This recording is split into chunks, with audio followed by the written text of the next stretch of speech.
This is my story. This is how I survived. And this is how I made sure they lost everything.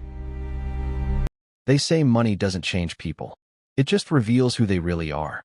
I learned that lesson the hard way when I married into the Ashford family and moved into their $20 million estate in Greenwich, Connecticut. For 3 years, I lived in that beautiful mansion, 12 bedrooms, 8 bathrooms, marble floors, crystal chandeliers, manicured gardens that looked like they belonged in a magazine. And for 3 years, that beautiful mansion was my prison, my torture chamber, the place where my husband's family systematically broke me, physically, emotionally, psychologically. Also, I would leave with nothing. My name is Elizabeth Parker. I was 26 years old when I married James Ashford III. I thought I was marrying the man of my dreams. I thought I was joining a family. I was wrong on both counts. What I actually did was walk into a conspiracy, a calculated plan, a family scheme where I was the target, the obstacle, the problem that needed to be eliminated. Because 3 months after I married James, his grandfather, Richard Ashford Sr., the family patriarch worth $200 million, died.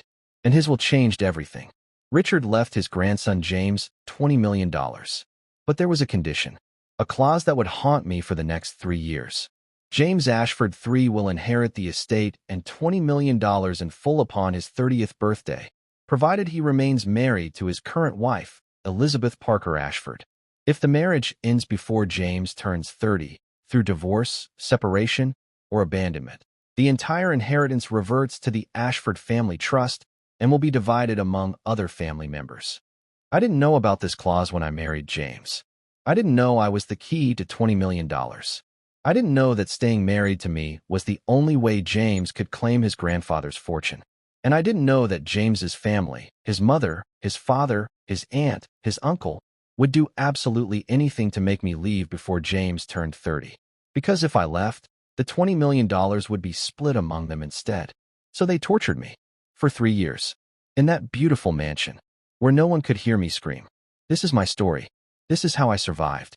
And this is how I made sure they lost everything. I met James Ashford III at a charity gala in Manhattan in the summer of 2019. I was 25, working as an event coordinator for a nonprofit that helped underprivileged children get access to arts education. It wasn't a glamorous job, but I loved it. I came from a middle-class family. My dad was a high school teacher. My mom was a librarian. We didn't have money, but we had love, stability, normalcy. James walked up to me at the bar during the gala. He was 26, tall, handsome in that prep school way, blonde hair, blue eyes, expensive suit that probably cost more than my monthly rent. "You look like the only person here who actually cares about the cause," he said, smiling. I laughed. "And you look like someone who writes a big check and calls it caring." "Ouch," he said, but he was still smiling. "You're not wrong, but I'd like to do better. Tell me about what you do." We talked for 2 hours. He was charming, attentive, genuinely interested in my work. He told me about his family, old money, real estate empire, the kind of wealth that goes back generations. He seemed almost embarrassed by it. "Money doesn't define me," he said. "I want to do something meaningful with my life, not just live off my family's name." I believed him. God, I was so naive. We started dating. James was romantic. Flowers delivered to my office, weekend trips to the Hamptons, dinners at restaurants I'd only read about in magazines. He introduced me to art galleries, theater, a world I'd never been part of. 6 months in, he proposed. On a rooftop in Manhattan, with the city lights spread out below us like stars. "Marry me," he said, down on one knee. "I love you. I want to build a life with you. I don't care that you're not from this world. I want you." I said yes, because I loved him, because he seemed different from the wealthy people I'd always imagined. He seemed real, grounded, kind. I had no idea I was signing my own torture warrant. The Ashford family lived in a massive estate in Greenwich, Connecticut. 20 acres of property, a mansion that looked like it had been transported from a European castle, gates and security that made it feel like a fortress. James's parents, Victoria and James Ashford Jr., still lived there. So did James's Aunt Margaret Ashford Collins and her husband Robert Collins. The estate was big enough that multiple family members could live there without ever seeing each other. My first dinner with the family was 2 weeks before the wedding. I walked into that dining room, a formal space with a table that could seat 20, oil paintings of Ashford ancestors on the walls, china that probably cost more than my car, and I immediately felt like an outsider. Victoria Ashford, James's mother, was in her early 50s, blonde, thin in that way that comes from personal trainers and strict diets, wearing pearls and a dress that screamed old money. She looked at me like I was something stuck to her shoe. "Elizabeth," she said, not standing, not offering a hand. "How quaint. James tells us you work for a charity." "Yes, ma'am. I coordinate events for charity work," she interrupted. "How noble. Though I suppose when one comes from limited means, charity is a natural fit." I felt my face flush. James squeezed my hand under the table. James Sr. was late 50s, silver hair, expensive suit even at dinner, the kind of man who looked like he was always calculating numbers in his head. He barely acknowledged my presence. Margaret, Victoria's sister, was 50, with the same blonde hair and cold eyes as her sister. Her husband Robert was a lawyer who worked for the family's business interests. They both looked at me like I was a problem to be solved. Dinner was excruciating. They asked pointed questions about my family. "And what does your father teach?" "Public school." "How democratic." "My education, community college before transferring to state school." "Well, education comes in many forms, I suppose." "My prospects. And do you plan to continue working after the wedding? Or will you be focused on supporting James?" Every question was designed to make me feel small, inadequate, like I didn't belong. After dinner, I heard them talking in the next room. I'd gone to use the bathroom, and on my way back, I stood outside the drawing room door, listening. "She's completely unsuitable," Victoria was saying. "Common. No breeding. No connections. What is James thinking?" "He's young," James Sr. said. "He'll realize his mistake." "And if he doesn't?" Margaret asked. "If he actually marries her? Then we'll deal with it," Victoria said coldly. "One way or another." I should have run then. Should have told James what I'd heard. Should have recognized the warning signs. But I loved James. And I convinced myself that once we were married, once they saw how much I loved their son, they'd come around. I was so wrong. We got married in June 2019. It was a small ceremony. James wanted to elope, but I wanted my parents there, so we had a simple wedding at a beautiful inn in Connecticut. The Ashford family didn't attend. Victoria claimed she had a prior engagement. James was hurt, but tried to hide it. "They'll come around," he said. "Once we're married. Once they see how happy we are, they'll accept you." We honeymooned in Italy for 2 weeks. It was perfect. James was attentive, loving, everything I'd fallen in love with. We talked about our future, maybe getting our own place in the city, starting a family eventually, building a life together. We came back to Connecticut in early July. James had decided we should live at the family estate temporarily while we looked for our own place. "It's free," he said. "We can save money for a down payment. And it's so big, we'll barely see my family." I reluctantly agreed. I didn't want to live with his family, but saving money made sense, and James promised it would only be temporary. We moved into a wing of the estate, a suite of rooms that was larger than my entire childhood home. Bedroom, sitting room, private bathroom, walk-in closets. It should have felt like luxury. Instead, it felt like stepping into enemy territory. 3 weeks after we moved in, James's grandfather Richard Ashford Sr. died. He was 87, had been in declining health for years. The family gathered at the estate for the funeral. It was formal, cold, expensive. Everything about the Ashfords was expensive. The will reading happened 2 days after the funeral. The family gathered in Richard's study, a dark wood-paneled room lined with law books and family photos. The family attorney, Mr. Harrison, was there with a folder full of documents. I wasn't supposed to be at the reading, but James insisted I come. "You're my wife. Your family now." Victoria's eyes could have cut glass when I walked in. Mr. Harrison cleared his throat and began reading. Most of it was technical, property distributions, trust fund allocations, shares in various businesses. I barely understood it. Then he got to James's portion. "To my grandson, James Ashford III, I leave the Greenwich estate property and grounds, along with $20 million in liquid assets from my personal accounts." James's face lit up. $20 million. The estate. It was more than he'd expected. But Mr. Harrison wasn't finished. "However, there are conditions attached to this bequest." The room went silent. "James Ashford III will inherit the estate and $20 million in full upon his 30th birthday, which will occur on March 15th, 2023. At that time, provided the following conditions are met, the inheritance will transfer completely into his name. What conditions? James asked. Mr. Harrison looked uncomfortable. The primary condition is that James must remain married to his current wife, Elizabeth Parker Ashford, from the date of this will's execution until his 30th birthday. If at any time before March 15th, 2023, the marriage ends, through divorce, legal separation, or abandonment, the inheritance will not pass to James.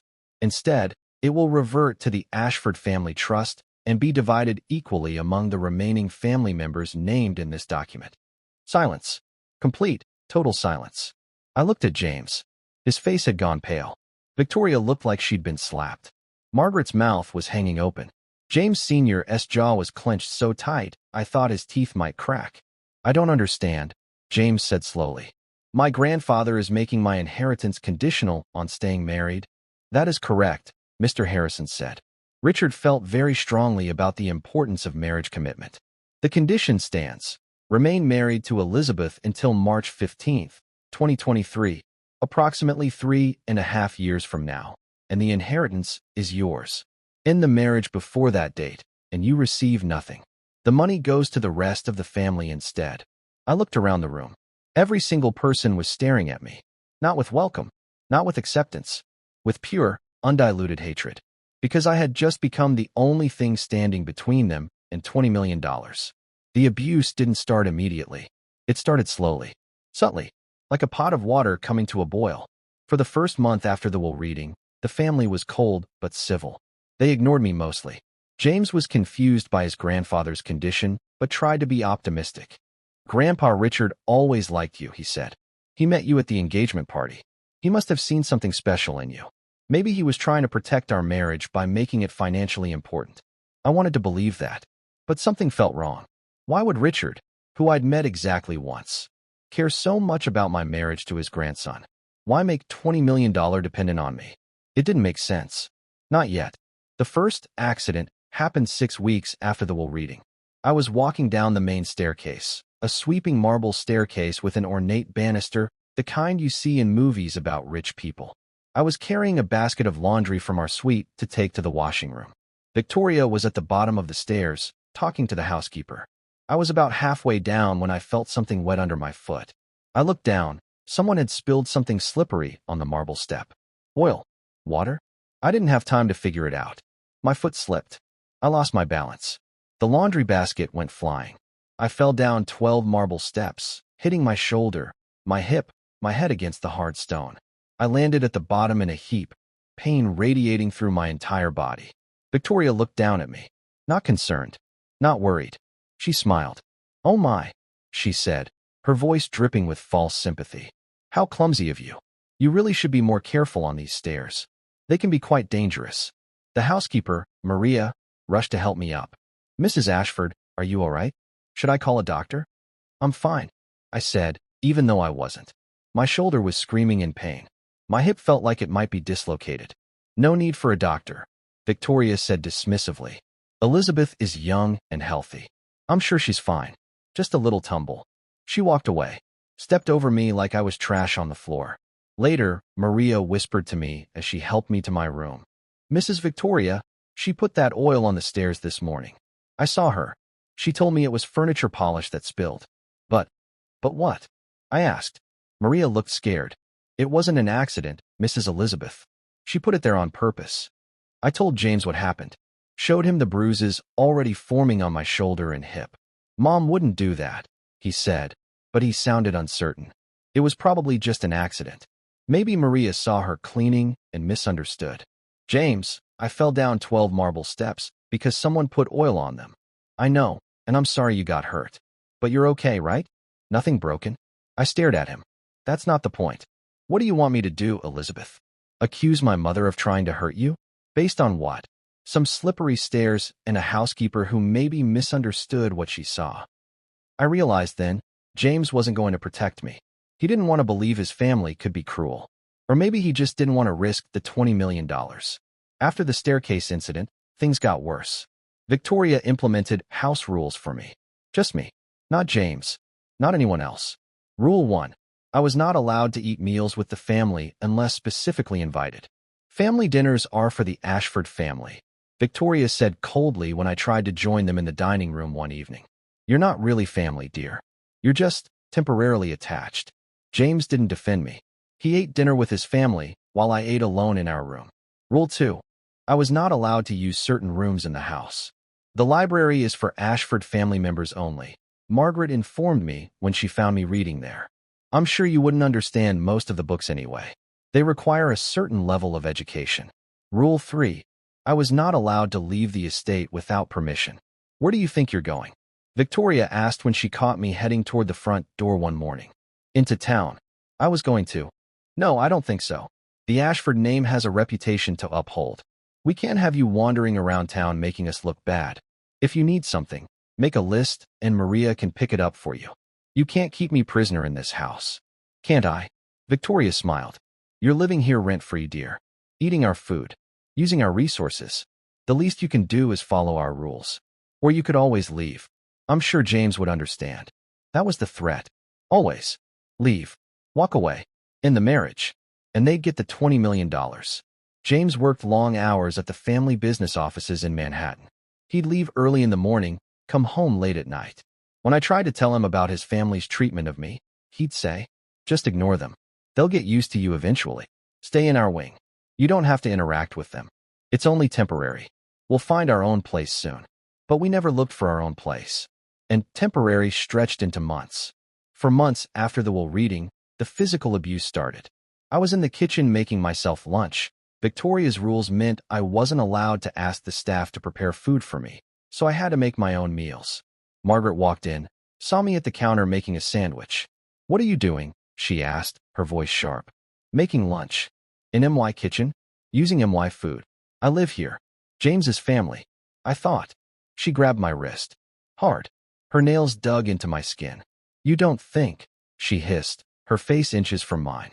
You're not family. You're a parasite. A gold digger who trapped my nephew into marriage so you could live in this house and spend our money. That's not true. She twisted my wrist. Pain shot up my arm. Isn't it? A girl from nowhere marries into the Ashford family right before a $20 million inheritance. How convenient. I didn't know about the inheritance. Liar. She released my wrist and shoved me backward. I stumbled, hit the counter edge hard with my lower back. If you have any sense at all, Margaret said coldly, you'll leave. Divorce James. Walk away, before you get hurt. She left me there, shaking, cradling my wrist where red marks were already forming. A week later, Victoria accidentally slammed a door on my hand while I was walking through it. 3 of my fingers swelled and bruised. Might have been broken. I never found out because Victoria refused to let me see a doctor. It's just a little bruise, she said dismissively. Don't be so dramatic. 2 weeks after that, Robert, Margaret's husband, cornered me in the hallway and grabbed me by the throat, slamming me against the wall. You're costing us millions, he growled, his face red with rage. Every day you stay married to James is another day we don't get what's rightfully ours. Do you understand? I couldn't breathe. His hand was crushing my windpipe. Do you understand? He repeated, squeezing harder. I managed a tiny nod. He released me. I collapsed to the floor, gasping, coughing. Good, he said. So leave. Or next time, I won't stop squeezing. I showed James the bruises. The handprints on my throat. The marks on my wrist. The damaged fingers. Your family is hurting me, I said, crying. Your uncle choked me. Your mother broke my fingers. Your aunt twisted my wrist. James, please. We need to leave this house. We need to get out. James looked at my injuries. For a moment, I thought I saw anger in his eyes. I thought he was finally going to stand up for me. Then he said, what do you want me to do? What do I want you to do? I want you to protect me. I want us to leave. We can't leave, James said quietly. What? We can't leave the estate. Not until I turn 30. Not until the inheritance is finalized. I stared at him. Are you serious right now? Elizabeth, it's $20 million. The estate. Our entire future. If we leave now, if we don't live here until my birthday, the conditions might not be met. We could lose everything. Your family is abusing me. I'll talk to them, James said.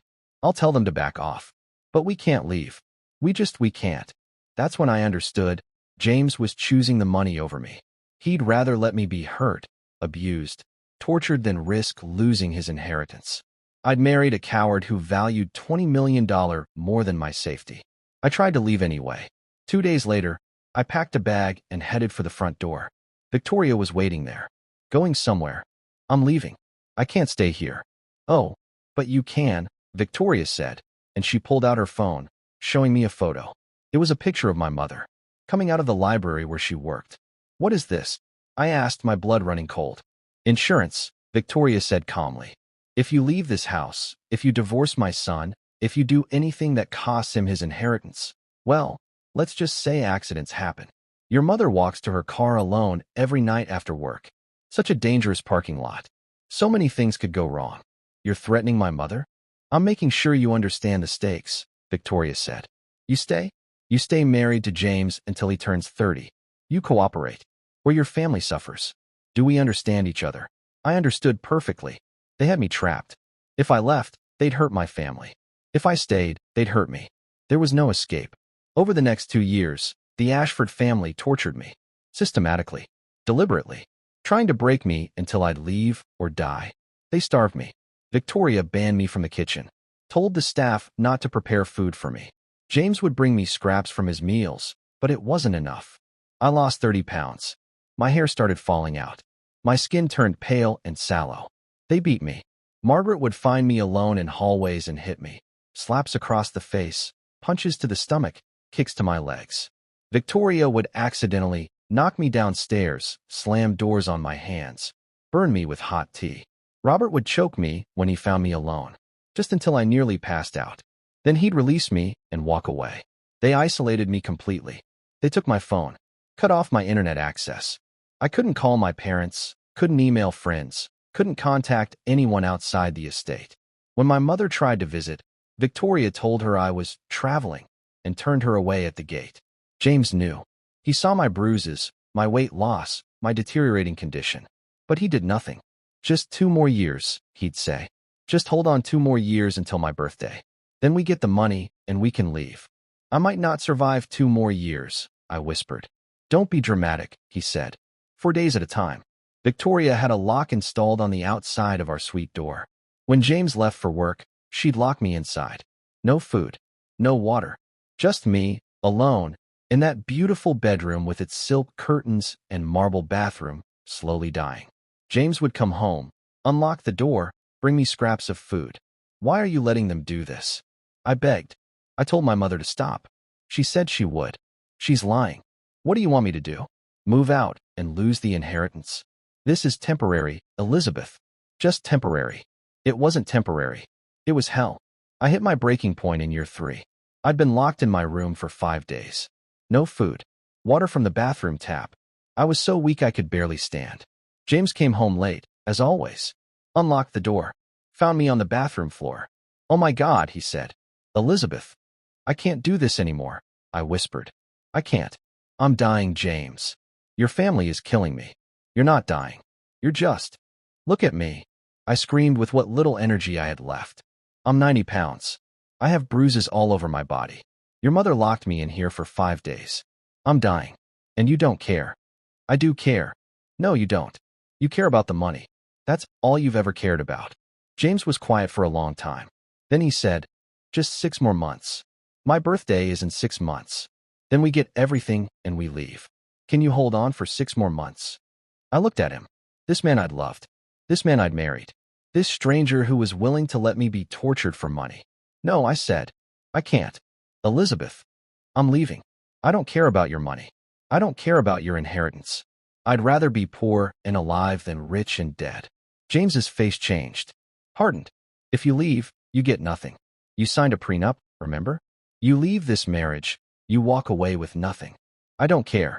And if you leave before my 30th birthday, I lose everything too. $20 million. The estate. Everything. I don't care. James stood up, walked to the door, turned back to look at me with cold eyes. Then I guess we have a problem, he said. And he locked the door from the outside. For the next week, I was a prisoner. James kept me locked in that room, brought me minimal food and water, just enough to keep me alive. I knew I was going to die in that room, either from starvation or from whatever the family would do to me next. I had given up hope. Then Maria, the housekeeper, saved my life. She slipped a key under the door one night after everyone was asleep. "Run," she whispered through the door. "Run while you can." I used the key to unlock the door, crept through the dark house, made it to the service entrance. Maria was waiting there with a bag, some food, some money, and this. She handed me a folder. "What is it?" "Documents. From Mr. Richard's study. Before he died. I found them when I was cleaning. I think you should have them." I didn't have time to look. I took the folder, hugged Maria, and ran. I ran down the long driveway, past the gates, onto the dark Connecticut roads. I ran until I couldn't run anymore. Then I collapsed under a tree and cried. When the sun came up, I opened the folder Maria had given me. Inside were legal documents, letters, medical records, and the truth. Richard Ashford Sr.'s original will, dated 6 months before he died. I read it with shaking hands. "To my grandson, James Ashford III, I leave nothing. James has proven himself to be weak, easily influenced by his mother, and lacking the moral character to deserve the Ashford fortune. Instead, I leave the Greenwich estate and $20 million to Elizabeth Parker Ashford, wife of my grandson. Elizabeth is a young woman of strong character, genuine kindness, and true worth, qualities entirely absent from the rest of this family. I have observed how my family treats those they consider beneath them. I have watched them destroy good people with their cruelty and greed. Elizabeth deserves better. Therefore, the inheritance goes to her, not to James, with one condition. She must remain married to James until his 30th birthday. This condition serves 2 purposes. 1. It prevents James's family from immediately forcing her out and stealing what is rightfully hers. 2. It tests whether Elizabeth has the strength to survive this family long enough to claim what she deserves. If she survives until March 15, 2023, she will inherit everything. If she does not, if she leaves the marriage or dies before that date, the money goes to charity. My family gets nothing. James and his family are not to know about this provision. They are to believe the inheritance is for James, conditional on staying married to Elizabeth. I want to see if they will torture her to force her to leave, revealing their true nature. Let this will serve as my final judgment on the Ashford family. Elizabeth is worth more than all of them combined. I read it 3 times. 4 times. Until the words made sense. The inheritance wasn't for James. It was for me. Richard had left me $20 million and the estate. The condition wasn't to keep James married to me. It was to keep me married to James until I could safely claim what was mine. And the family's torture, the abuse, the starvation, the violence, that was exactly what Richard had expected. He'd predicted they'd try to break me, force me to leave, so they could get the money. He'd made me the heir as a test, to see if I could survive them. And if I left before James's 30th birthday, which was now 5 months away, I'd lose everything. It would go to charity instead. Richard's will had been changed 1 week before he died. Someone, probably James's family, had found out about the original will and convinced Richard to change it, making it look like the inheritance was for James. But Maria had found the real will, the original, the one that revealed the truth. I had survived 3 years of torture. I was 5 months away from inheriting $20 million. But only if I went back. Only if I survived 5 more months in that house of horrors. I had a choice: walk away now and lose everything, or go back and fight for what was rightfully mine. I went back, not because I cared about the money, though God knows I'd earned it, but because I wasn't going to let them win. Richard had believed in me, had seen something in me worth fighting for, and I was going to prove him right. I walked back through those gates, back up that long driveway, back into that mansion. Victoria was in the foyer when I entered. Well, she said, smiling like a snake. "The gold digger returns. I thought you'd finally given up." "Not quite," I said. "James is at work.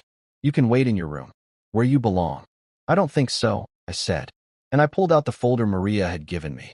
"I have something to show you." I handed Victoria the original will. She read it. Her face went from smug to pale to absolutely murderous.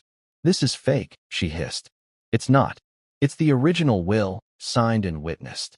Your version is the fake. You convinced Richard to change it right before he died. But the original is the legal one. And it says everything goes to me. You can't prove. I already called Richard's attorney. The real one, not your family's lawyer. He confirmed it. The original will is legal and binding. On March 15th, when James turns 30, I inherit everything. Not James. Me. Victoria's hand shot out and grabbed my throat. Just like Robert had done months ago. She slammed me against the wall, choking me. You think you've won? She snarled. You think I'll let you take what's mine? It was never yours, I gasped. And if you kill me, the money goes to charity. You get nothing. She hesitated. Her grip loosened slightly. 5 more months, I whispered. I just have to survive 5 more months. And you can't kill me without losing everything. She released me. I collapsed to the floor, gasping. 5 months, Victoria said coldly. Fine. But you'll wish you were dead long before then. The last 5 months were the worst. Now that the family knew I was the real heir, they stopped pretending, stopped hiding the abuse. They tortured me openly, desperately trying to break me. They beat me daily, multiple times a day. Victoria, Margaret, Robert, even James, they all took turns. Hitting, kicking, choking. I lived with constant pain. They starved me completely. No food at all. Just water. I ate trash I found in bins when no one was looking. They kept me locked in the basement. A cold, dark concrete room with no windows, no furniture, nothing but cold stone. I lost more weight, developed infections, could barely walk. But I survived. Because every day that passed was one day closer to March 15th. One day closer to inheriting everything. One day closer to destroying them. Maria helped when she could, slipping me scraps of food, bandaging my wounds, whispering encouragement. Just a little longer, Mrs. Elizabeth. You can do this. And I could, because I wasn't doing it for the money anymore. I was doing it to win, to survive, to prove that I was stronger than their cruelty. I survived. On March 15th, 2023, I was 92 pounds, covered in bruises and scars, barely able to stand. But I was alive. And it was James's 30th birthday, which meant, according to Richard's will, I was now the owner of a $20 million fortune in the Greenwich estate. The family attorney, the real one, not the one the family had bribed, came to the house that morning with police officers. Mrs. Ashford, he said, looking horrified at my condition. Are you all right? I will be, I whispered. He handed me documents. As of today, you are the sole heir to Richard Ashford Sr.'s estate. The property, the funds, everything. It's all yours. Victoria screamed. Literally screamed. No, this is not happening. That money is OURS. Actually, the attorney said calmly, it never was. And given the condition Mrs. Ashford is in, the clear evidence of abuse and torture, I've taken the liberty of alerting the authorities. The police officers stepped forward. Victoria Ashford, James Ashford Jr., Margaret Ashford Collins, Robert Collins, and James Ashford III, you're all under arrest for assault, battery, false imprisonment, attempted murder, and conspiracy. One by one, they were put in handcuffs. James looked at me as they led him away. Elizabeth, please. I'm sorry. I didn't mean. Yes, you did, I said. You chose money over me every single day. You let them torture me. You participated. You're not sorry. You're just sorry you lost. He was taken away. They all were. I stood in that foyer, the same foyer where I'd first met the Ashford family 3 years ago, and I felt something I hadn't felt in a long time. Freedom. The trial took 8 months. The evidence was overwhelming. Medical records documenting my injuries. Maria's testimony about what she'd witnessed. The locked rooms. The starvation. The beatings. Victoria Ashford, guilty on all counts. Sentenced to 15 years in prison. James Ashford Jr., guilty on all counts. Sentenced to 12 years. Margaret Ashford Collins, guilty. Sentenced to 12 years. Robert Collins, guilty, including aggravated assault charges for choking me. Sentenced to 18 years. James Ashford III, guilty of conspiracy, assault, false imprisonment. Sentenced to 10 years. They all went to prison. Every single one of them. And I inherited everything. It's been 5 years since I walked out of that mansion for the last time. I sold the Greenwich estate. Couldn't bear to live there after everything that happened. Sold it for $25 million and donated the entire amount to domestic violence shelters and organizations. The $20 million inheritance? I kept enough to live comfortably, pay for therapy, which I'll probably need for the rest of my life, and take care of my parents. The rest, $15 million, I put into a foundation that helps abuse survivors escape dangerous situations and rebuild their lives. I named it the Richard Ashford Foundation because despite everything, Richard saw something in me worth saving. And his twisted test, his belief that I could survive his family, gave me the strength to keep fighting. I'm 31 years old now. I've gained back the weight I lost. The physical scars have faded, though some will never fully disappear. The emotional scars are deeper, but I'm working on those. I'm not the same person who married James Ashford 5 years ago. That naive, hopeful girl died in that mansion. But I'm still here. I survived, and that's what matters. The Ashford family tried to torture me into leaving. They beat me, starved me, imprisoned me, broke me in every way they could think of, but they couldn't break my will to survive.